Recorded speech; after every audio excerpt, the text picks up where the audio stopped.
My child, I am releasing provision into your life right now.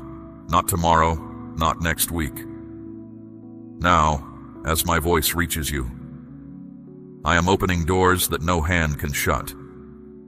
Doors of provision, doors of opportunity, doors that have stood locked for years. I hold the key, and I am turning it in your life at this very hour. Can you sense it?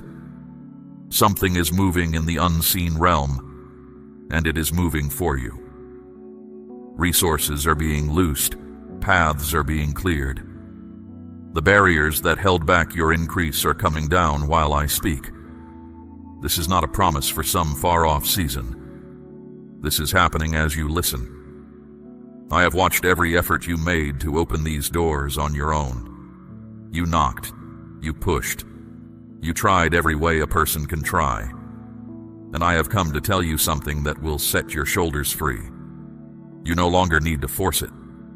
You no longer need to fight alone because I have taken this matter into my own hands. When I open a door, no power in heaven or on earth can close it. When I close a door, no scheme can pry it open. The door you pressed against 1,000 times, the one that never gave way, I am opening it for you myself.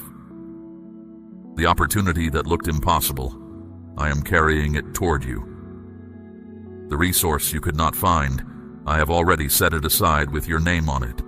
It is moving. It is on its way. It is arriving even now. Listen closely because I want you to understand why you are hearing this today. You did not find these words by accident. I arranged this moment. I drew you here because your appointed time has come, and I refuse to let it pass you by unaware. There are seasons when heaven leans low over a single life, when I move with unusual power on behalf of one person, and this is such a season for you. You are not overhearing a message meant for someone else. I am speaking to you. I know how long you have waited. I know the prayers you spoke into the dark and the ones you were too tired to finish.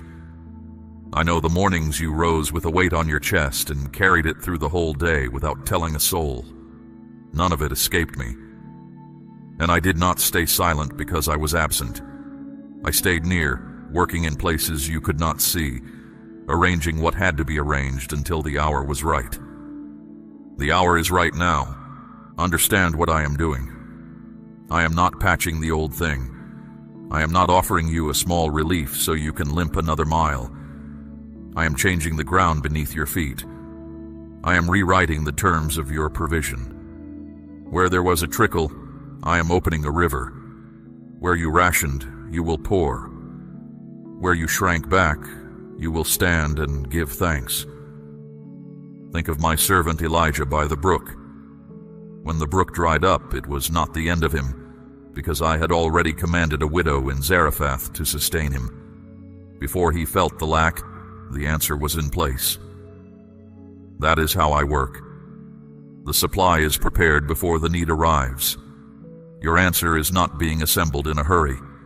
It has been waiting for this appointed day. And think of the manna in the wilderness. My people woke each morning, and the provision was simply there, lying on the ground like frost. They did not plant it. They did not earn it. They gathered what I had already given. I am teaching you to live this way, with open hands instead of clenched fists, gathering what my faithfulness lays down for you day by day. I want you to notice something about the doors I open. They rarely look the way you imagined. You have pictured one particular door for so long that you may not recognize the one I am unlocking. So keep your heart soft and your eyes lifted. The connection that seems small may carry the whole answer. The ordinary day may hold the extraordinary turn.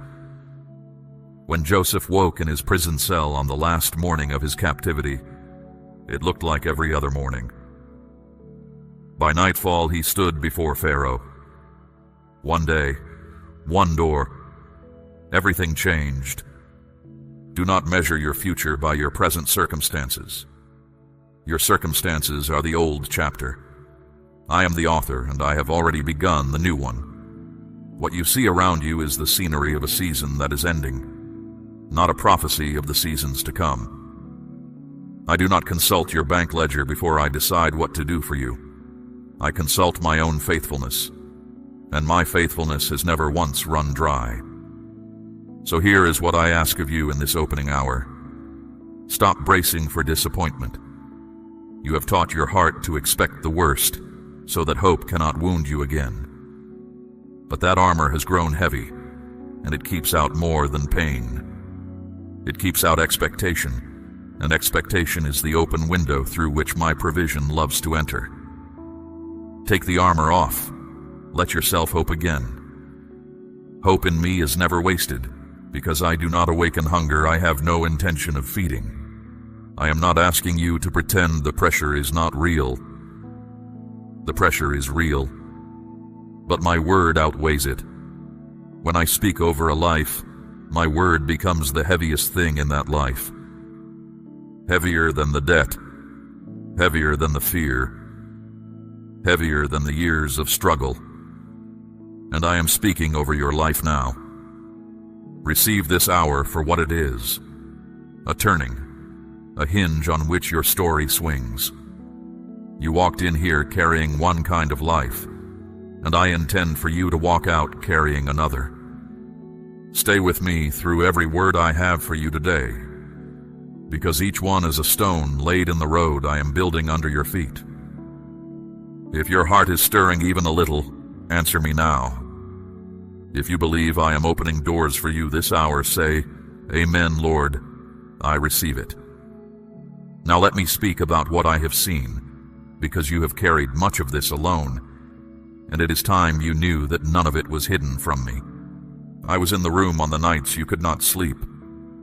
I watched you stare at the ceiling, adding the same numbers again and again, hoping they would come out different. They never did, and the weight on your chest grew heavier with every counting. You turned over. You tried to pray.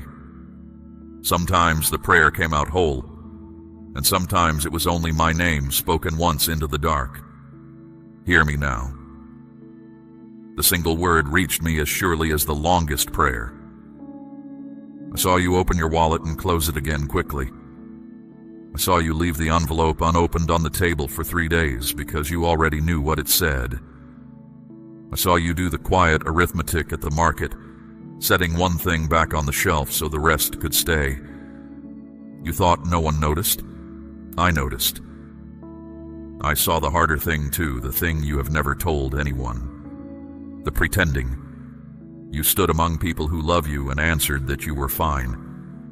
You kept your voice steady while something inside you was buckling. You gave to others out of your little because shame would not let you say the little was almost gone.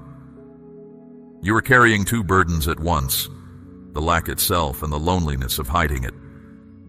I saw both, and neither one moved me to condemn you. They moved me to act. Understand this about my silence. It was never indifference. A farmer is not indifferent in winter. He is waiting for the ground to be ready. All through your hardest season, I was working where your eyes could not follow, aligning what had to be aligned, positioning people you have not yet met, holding back what would have crushed you and allowing only what you could bear. You survived things that should have broken you. That was not luck. That was my hand. And now, hear the word I have been waiting to speak over you. It is finished. The long season of lack in your life has reached its end, not because circumstances shifted on their own, but because I have decreed it. And when I decree a thing, nothing above the earth or beneath it can reverse my ruling. No shortage can argue with me. No history of struggle can file a protest. My word stands, and my word says the cycle is broken. The pattern you inherited, the one that followed your family like a shadow, loses its claim on you today.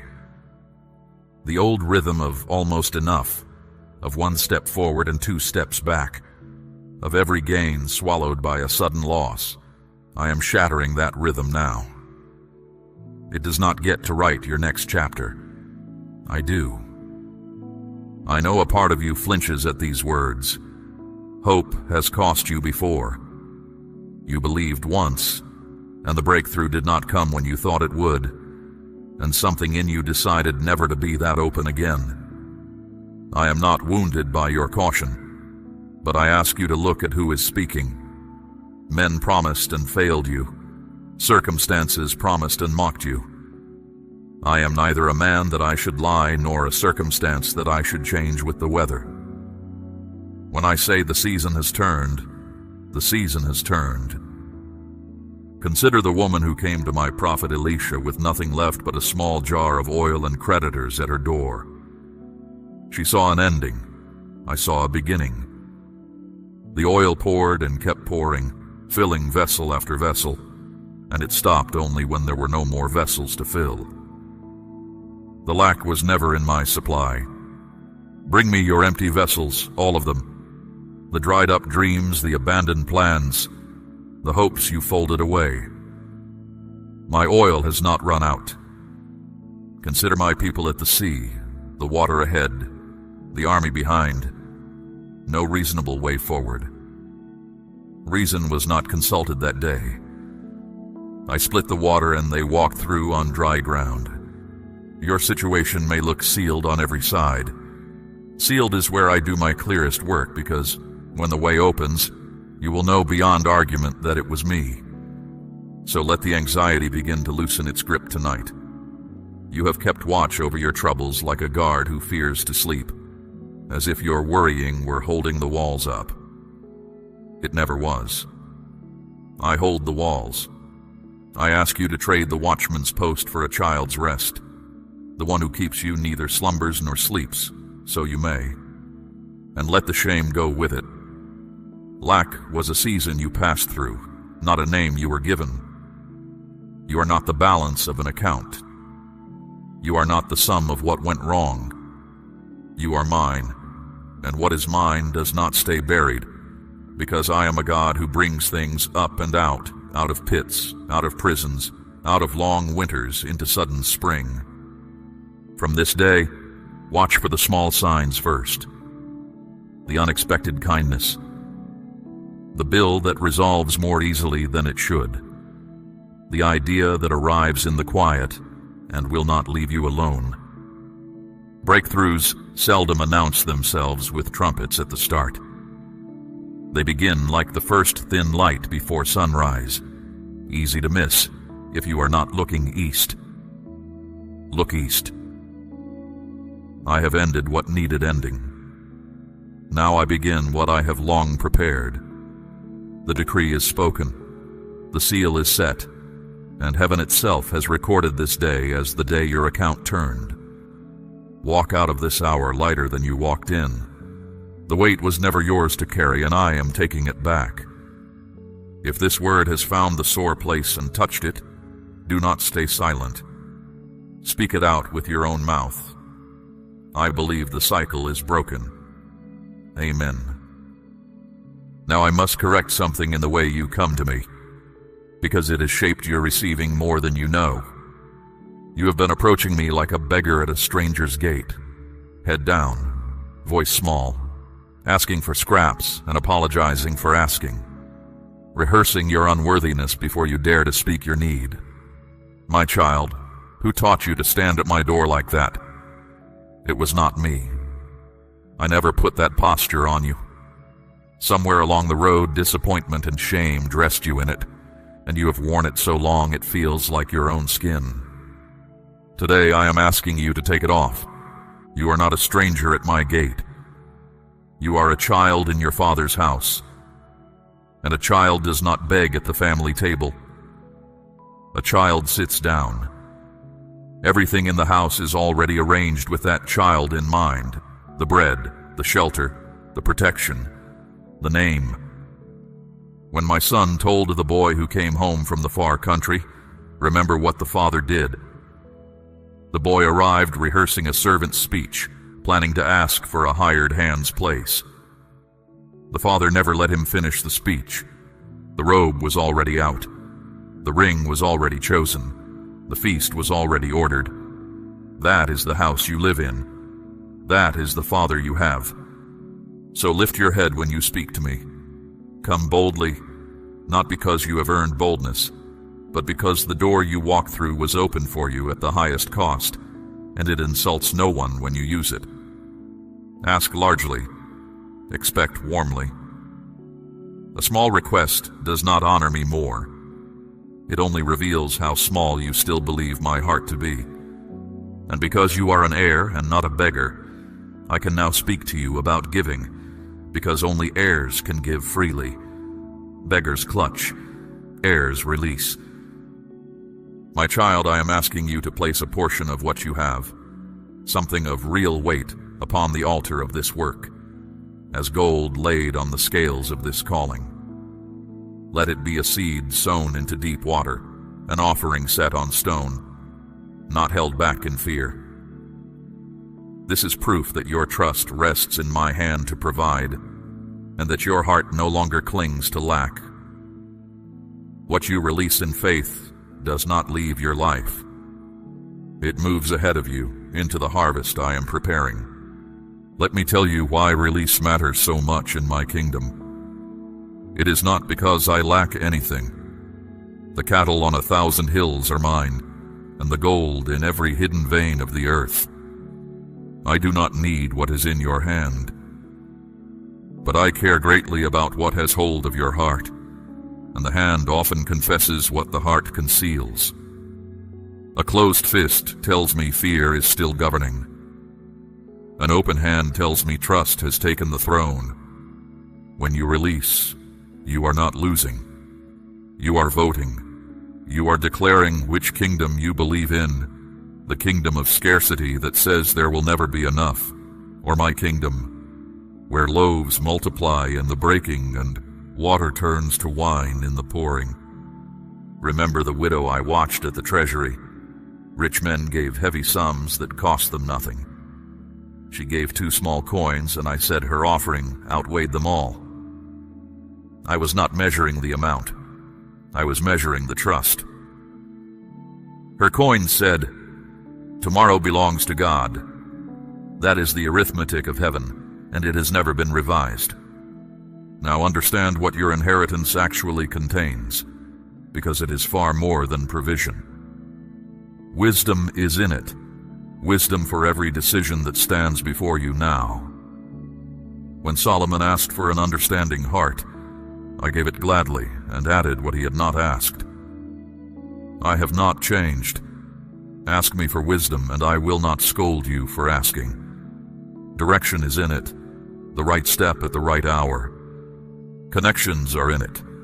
People I have positioned along your path whom you have not yet met, who will open what you could not open alone.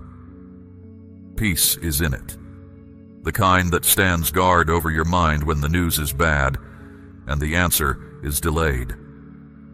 All of this is yours by birthright, not by bargaining. You do not flatter me into it. You do not fast yourself thin to deserve it. You receive it the way a child receives breakfast in the Father's house, with thanks, without groveling, as the natural provision of a house that has never known famine. Do not fear that the supply will thin as you draw from it. An earthly estate divides among the heirs, and each receives a smaller share. My house does not divide that way. Every child receives fully, and the storehouse stands as full as before. Your portion takes nothing from another, and no other hand can take your portion. It was measured for you, set aside for you, and it keeps your name. But an inheritance unclaimed feeds no one. A deed locked in a drawer builds no house. This is why I keep pressing you to receive, to speak, to act, because the transfer is complete on my side and waits only for your side. Faith is how an heir signs for what is already his. Stretch out your hand. Say of every promise I have made you today, this is mine, because my Father said so. And when the provision begins to flow, remember the order of the house. You are blessed to be a river, not a reservoir. Rivers stay clean because they keep moving. What I send through your hands will feed more than your own table, and in the feeding of others your own supply will renew itself, the way a spring renews itself quietly, from a source deeper than any drought can reach. Walk out of this hour with a new posture, shoulders back, head lifted. Not in pride, for pride is just fear wearing perfume, but in sonship, in daughterhood, in the settled dignity of one who knows the house they belong to. The house is mine. The table is set, and your seat has carried your name upon it far longer than you would believe. Now I want to teach you about the power I placed in your mouth, because you have been holding a key and calling it a burden. When I made the world, I did not build it with hands. I spoke it. Let there be light, and light obeyed. That is the pattern of my kingdom. And when I formed you in my image, I set a measure of that same pattern inside you. Your words are not noise that fades in the air. They are seeds. They fall somewhere. They grow into something. Every day of your life you have been sowing with your mouth, and much of what surrounds you now sprouted from words planted long ago, some of them yours, some spoken over you by others. This is why I ask you to declare what I am doing, not merely to think it. Silent agreement is a beginning, but faith finds its full strength when it crosses the lips. With the heart a person believes, and with the mouth confession is made. There is a bridge between the unseen realm where I have already answered and the visible realm where you are waiting, and your spoken word is a plank in that bridge. When you say what I have said, heaven and earth begin to agree, and what was prepared above starts arriving below. Consider Jericho. The walls did not fall to swords or ladders. My people marched in silence for 6 days, carrying the word I had given them, and on the 7th day they opened their mouths and shouted, and the walls came down. The shout did not create the victory. I had already given the city. The shout received it. Your declaration works the same way. It does not talk me into blessing you. It reaches out and takes hold of the blessing I have already released. Consider the blind man on the Jericho road. The crowd told him to be quiet. His need told him to be quiet. Everything in his circumstances voted for silence, but he cried out all the louder, "Son of David, have mercy on me." And his crying out stopped me in the road. The ones who hushed him received nothing that day. The one who spoke went home seeing. Do not let any voice inside you or around you talk you back into silence. Speak your faith even if your voice shakes. A trembling declaration still moves my hand. So from this day, watch the words you release over your own life. Stop prophesying your own defeat. Stop saying nothing ever works out for me, it will always be this way, I will never get ahead. You are not describing your life when you say those things. You are shaping it. Say instead what I say. My God supplies all my need. Goodness and mercy are following me.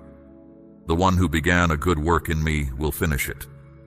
Let your mouth come into agreement with your Father, and watch how the atmosphere around you begins to change. Now there is something more, and I ask you to receive it with a soft heart, because this word was never meant to end with you. I see the people around you, the ones you love, the ones you carry in prayer. And I tell you plainly, there is someone near you walking through the very valley you have been walking.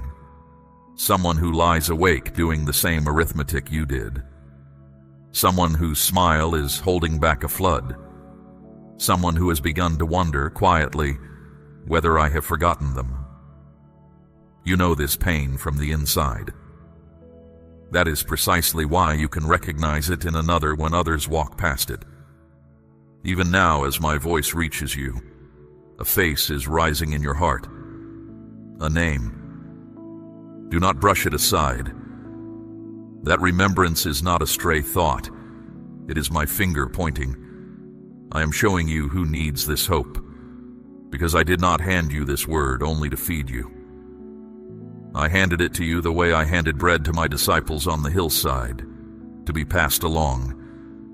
And you remember what happened to that bread.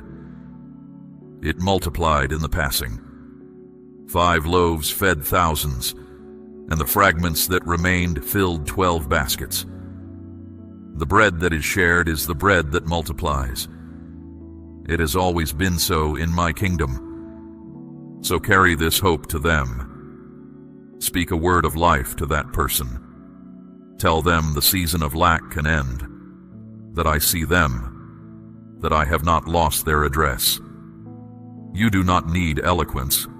You need willingness. When you open your mouth for the weary, I will fill it. And understand what happens in the unseen when you do this. You become part of my answer to a prayer you never heard, prayed on a night you never knew about. Few honors in this life are higher than that one. And hear this promise, spoken over every generous act. The one who waters others will himself be watered. The one who carries relief will walk in relief. I keep careful books, my child, though not the kind men keep. Whatever mercy leaves your hand returns to your door, pressed down, shaken together, running over. You cannot outgive me. No one ever has. Many have tried, and they are the most contented people in my whole household. Do not wait until your own breakthrough is complete before you strengthen someone else. That is the world's order. Secure yourself first, then help if anything is left. My order is different. Give out of your not yet. Encourage out of your own waiting. There is a special strength that flows to the one who comforts others, while still standing in the fire themselves. The 3 men in Babylon's furnace were not alone in the flames, and neither are you, and neither is the one you will strengthen. Speak life today, over yourself first, until your own heart believes it, then over that one whose face I have set before you. 2 declarations, 1 mouth, and my power moving through both. Now let me tell you something about yourself that you have half known all your life and never had the words for. You have always felt different. You notice what others walk past. You sense the mood of a room before anyone speaks. You feel things more deeply than the people around you seem to. And there were years when you counted that a flaw, a weakness to be managed, a strangeness to be hidden. Hear your father clearly. It was never a flaw. I made you sensitive on purpose, the way a craftsman makes an instrument fine on purpose. A coarse string cannot carry a delicate note. I needed someone who could hear quiet things, and so I tuned you quietly.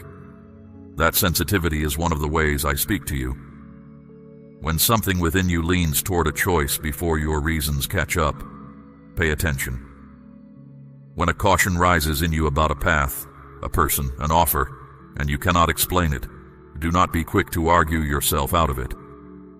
I often guide my children from within, by a still small voice, not by thunder. Elijah learned this on the mountain. The wind tore the rocks, and I was not in the wind. The earth shook, and I was not in the quaking. The fire roared, and I was not in the fire. Then came a sound like thin silence, and there I was. I have not changed my address. I still live in the quiet. This is why I am calling you into stillness in this season. Not idleness. Stillness. There is a difference. Idleness is an empty room. Stillness is a listening room. Your days have been loud, crowded with voices, demands, opinions, and worries all talking at once, and my voice does not shout over crowds. Be still and know that I am God. Set apart a portion of your day, even a small one, where the noise is put outside the door and you simply sit with me. You will be surprised what becomes clear in that room. Answers you chased for months will walk in softly and sit down beside you. And understand this. You have been positioned, not just blessed. There is a difference there too. A blessing is something placed in your hands. A position is somewhere I have placed you. Where you live, the people you know, the trials you have passed through. The peculiar mix of what you have suffered and what you have learned, none of it is scattered chance. It is placement. Esther did not arrive at the palace by luck, and Mordecai's word to her is my word to you. Who knows whether you have come into your place for such a time as this? You keep asking me what your purpose is, and all the while you are standing inside it. The purpose is not far off in some other city, some other decade, some other version of your life. It begins exactly where your feet are planted this hour. So stay awake, my child, not anxious. Awake. There is a kind of watchfulness that has nothing to do with fear, the watchfulness of a servant who knows the master is near, of a farmer who knows the rain is coming. Live your ordinary days with your lamp trimmed. The turning points of a life rarely send word ahead. Joseph did not know. David carrying bread to his brothers did not know. The fishermen mending nets by the lake did not know that before the sun went down, everything would be different. Keep your heart in a state of holy readiness, because I love to move suddenly among those who expect me. While you watch, remember what surrounds you. You are more protected than you have ever perceived. My servant Elisha's young helper rose one morning to find an army circling the city, and his heart failed him, until his eyes were opened and he saw the mountains full of horses and chariots of fire. The protection was there before he saw it. It did not arrive with his seeing. So it is with you. You have been kept, my child, kept in dangers you knew about, and in far more that you never knew existed. Roads you did not take. Delays that frustrated you and saved you. Doors that closed in your face and in closing shielded you. One day I will let you see how often my hand was on the latch. Because you are kept, you can be brave. Fear has been a tenant in your house too long, paying no rent, rearranging your furniture, deciding which rooms you were allowed to enter. Serve it notice. I have not given you a spirit of fear, but of power and of love and of a sound mind. Courage in my kingdom is not the absence of trembling. It is trembling and stepping forward anyway, because you trust the one who called you out of the boat. Peter walked on water exactly as long as he watched me, and even when he sank, note this well, he did not drown. My hand was faster than the sea. It is still faster than the sea. There is one more thing about this hour that I want you to hold. Some of what I am doing in you now is meant to be guarded a while, not broadcast. Mary heard astonishing things from heaven and told no one at first. She kept all these things and pondered them in her heart. There is wisdom in that keeping. New work is like new planting. It roots best undisturbed. Let what I am saying to you settle deep before you spread it wide, and share it, when the time ripens, with those who can honor it. You are seen, you are placed, you are guarded, you are being made ready. Let those 4 truths be the 4 walls of the room you live in from now on. If you know this word was appointed for you, seal it now with your voice. Amen. I am chosen and kept. Something is changing inside you, and I want you to understand it while it happens, so you cooperate with it instead of fearing it. You may have noticed already. Certain conversations that once held you now feel thin. Certain places drain you that never used to. Some pursuits you chased for years have gone quiet in your heart, and you cannot fully explain why. Do not be alarmed. You are not becoming cold. You are becoming clear. I am adjusting your appetite to match your assignment. When I prepare a person for more, I first loosen their grip on less. And much of what is falling away from you now is simply less, making room. Letting go will be part of this season, and I will not pretend it costs nothing. Old habits fit like old shoes, comfortable even after they have worn through. Old grievances feel like possessions, and the heart is reluctant to be robbed of them, even though they rob the heart daily. but you cannot row forward while your anchor is still down. Forgive who needs forgiving, not because the wrong was small, but because the load is too heavy for the journey ahead. Release the old picture of how your life was supposed to look by now. I am not restoring you to an old plan. I am unfolding a better one, and both hands must be empty to receive it. As the clutter clears, your discernment will sharpen. You will begin to read situations more truly, to sense what is genuine and what merely glitters. You will hear the difference between a voice that feeds you and a voice that flatters you. This is not suspicion. Suspicion is fear in disguise, and I am not giving you fear.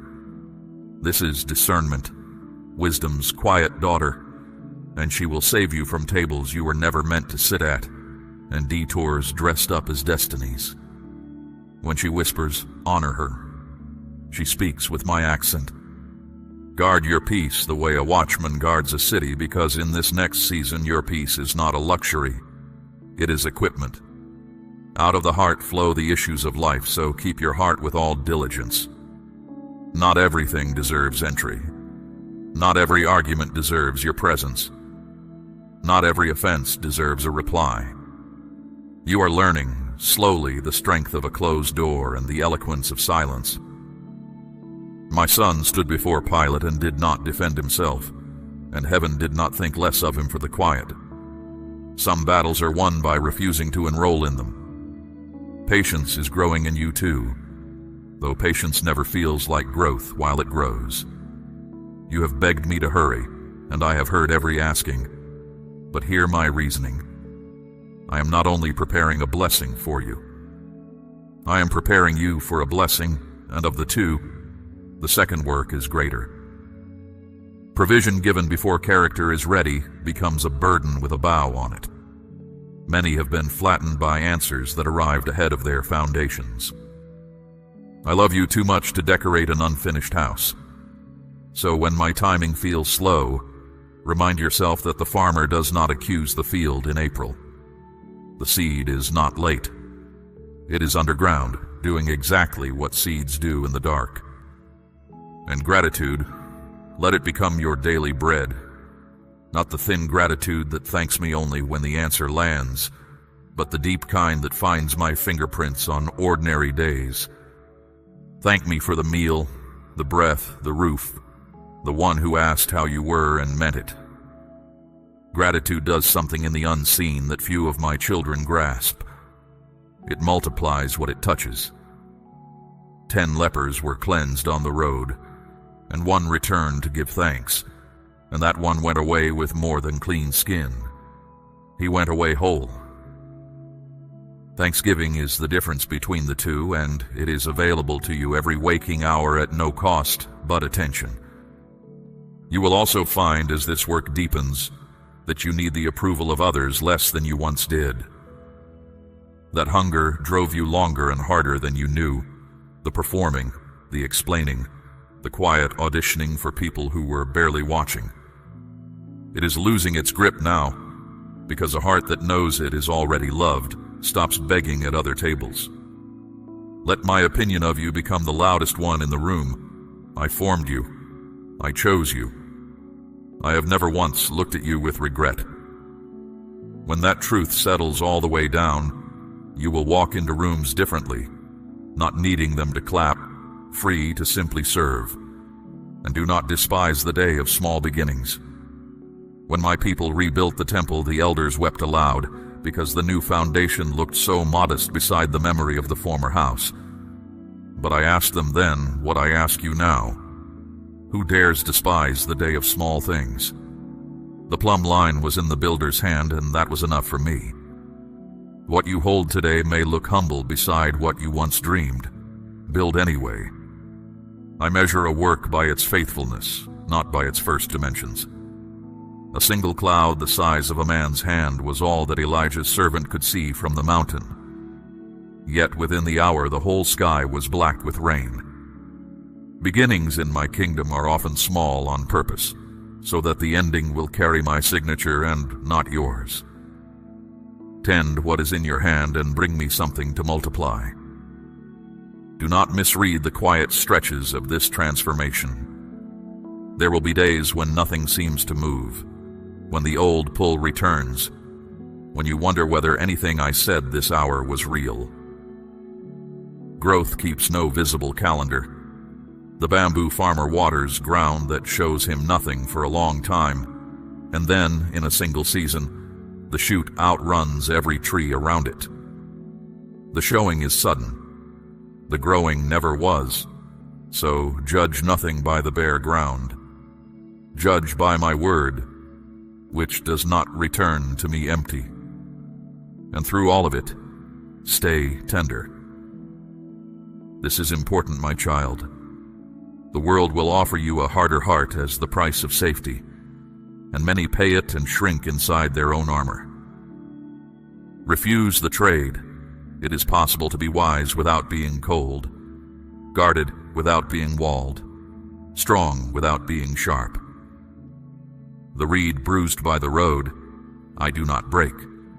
The candle burning low, I do not snuff out. Carry that same gentleness toward the people I place in your path, and toward yourself, for you have spoken to yourself in tones you would never use on anyone you love. Speak to yourself from now on, as one speaks to a beloved child. That is, after all, exactly what you are. This is the shaping. This is the deep work under the visible work. Provision is the smaller gift I am giving you this year. The greater gift is the person you are becoming while you wait for it. Clearer, steadier, kinder, harder to deceive and easier to bless. When both gifts meet, the provision and the prepared heart, you will understand why the road ran the way it ran, and you will not wish a mile of it away. Now come close, my child, because this final word is the one I most want you to carry out of this hour. Everything I have spoken today gathers into a single charge. Walk forward, not when the fear is gone, not when the account is full, not when every question has an answer. Now, with the fear still muttering, with the questions still open, walk forward, because the promise does not wait at the end of your certainty.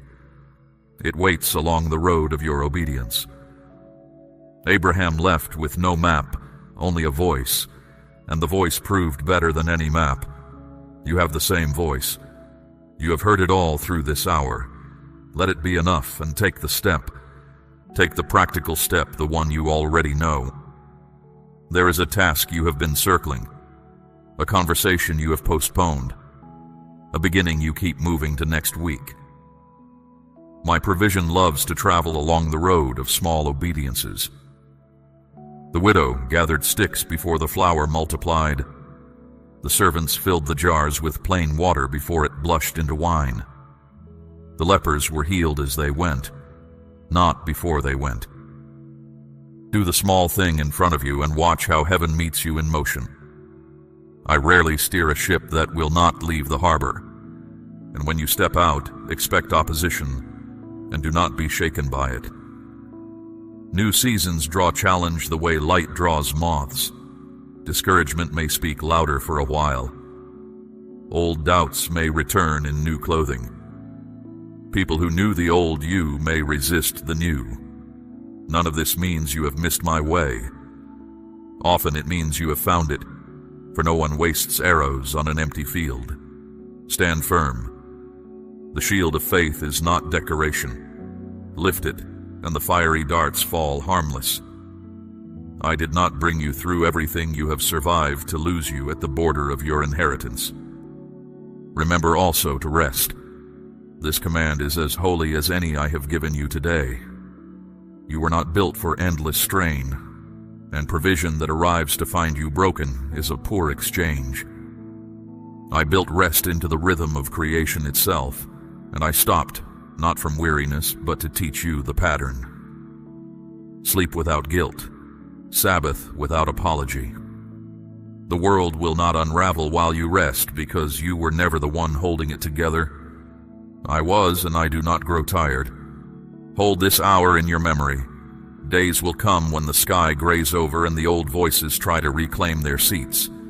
and on those days you will need an altar to look back on. Let this be that altar. When Israel crossed the Jordan, I had them pull 12 stones from the riverbed and stack them on the bank, so that in years to come they could point and say, "Here is where the water parted." These words are your stones. Return to them. Say to your own soul on the gray days, "I know what was spoken over me, and I know who spoke it, and his word has never yet fallen to the ground." Let me say plainly what I have shown you piece by piece today. The long squeeze of lack is ending, because I decreed its end. Doors are opening that no hand can shut, because I hold the key. You come to my table as an heir, not a beggar, so lift your head. Your mouth is an instrument of agreement with heaven, so use it. You are placed where you are on purpose, watched over by more than you can see, so be brave. And you are being formed from the inside out, so be patient with the forming. Every one of those words is settled. Not one of them depends on your mood tomorrow morning. They depend on my faithfulness, and my faithfulness has outlasted every empire that ever doubted it. I know there were moments in this hour when hope and fear argued inside you. That argument does not offend me. Bring it to me daily. Come as you are in work clothes or weariness, with strong faith or with the mustard seed kind, and we will talk, you and I, as friends talk. My door has no hours posted on it. My ear does not tire of your voice. Of all the wonders I have made, and I have made seas and stars and mountains beyond your counting, it is still the trusting heart of my child that delights me most. So go now into your ordinary evening, and know that nothing about it is ordinary anymore. The same rooms will hold a different person. The same troubles will meet a different heart. Watch for my hand in the small hours and the small mercies. Speak life over what I have promised. Strengthen the one whose face I set before you. Keep your inner room quiet enough to hear me, for I will have more to say to you in the days ahead. And I want you close enough to hear it. The peace I leave with you now is not the world's peace, which rises and falls with the news.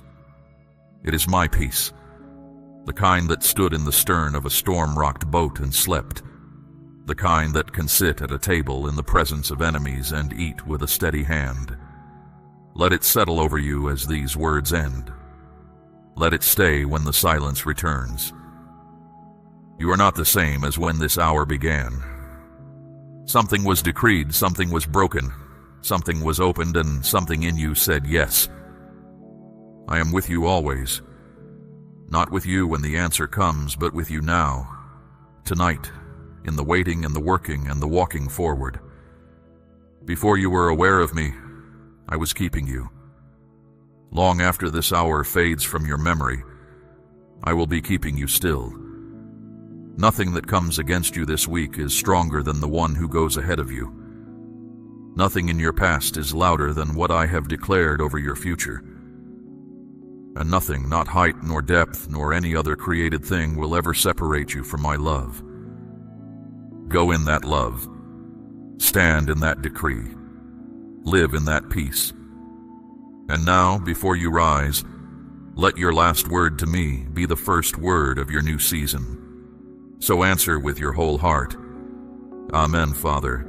Let it be so in my life. We run on viewer support only. For exclusive member-only content, scan the QR or see the pinned comment. God bless you.